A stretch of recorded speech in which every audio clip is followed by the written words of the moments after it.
Vote চলছে ঢাকার উত্তর দক্ষিণে। উত্তরে মেয়র উপনির্বাচন ও 2 সিটির 36টি ওয়ার্ডে কাউন্সিলর নির্বাচনে ভোট গ্রহণ চলবে বিকেল 4টা পর্যন্ত। ঢাকা উত্তর ও দক্ষিণে যুক্ত হওয়া 36টি ওয়ার্ডে প্রথমবারের মতো সাধারণ নির্বাচন অনুষ্ঠিত হচ্ছে। এছাড়াও উত্তরের 2টি ওয়ার্ডে উপনির্বাচন হচ্ছে আজ। মেয়র উপনির্বাচনে লড়ছেন নৌকার প্রার্থী আতিকুল ইসলাম ও লাঙ্গুলের প্রার্থী শাফিন আহমেদ। সকাল 8টায় ভোট শুরু হলেও বৃষ্টির কারণে কেন্দ্রে ভোটার উপস্থিতি কম দেখা গেছে। তবে বেলা বাড়ার সাথে সাথে ভোটার সংখ্যা বাড়বে বলে মনে করছেন নির্বাচনী কর্মকর্তারা। এদিকে নির্বাচনকে ঘিরে প্রতি সাধারণ কেন্দ্রে বিভিন্ন বাহিনীর 19 জন করে এবং ঝুঁকিপূর্ণ কেন্দ্রে 23 জন করে ফোর্স মোতায়েন করা হয়েছে।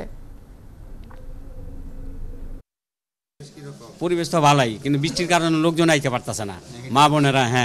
মা বোনেরা যে অনেকে কইলো যে বৃষ্টির কারণে আর কি, বৃষ্টির পরে বৃষ্টি থামলে পরে আসবো আর কি। সৎ লোক চাই এবং যেমন দেশের কাজ করতে পারে নিঃস্বার্থভাবে এরকম লোকের আমাকে দরকার। যেহেতু আমরা নতুন সিটি কর্পোরেশন হচ্ছি, এই জন্য আমাদের আশা অনেক, চাওয়া পাওয়া আছে অনেক। ঝামেলা নাই, এই যে সিরিয়াল বাই সিরিয়াল আইতাছি, লাইনও কারণে লাগছে না। কত সুন্দর নিরিবিলি ভোট।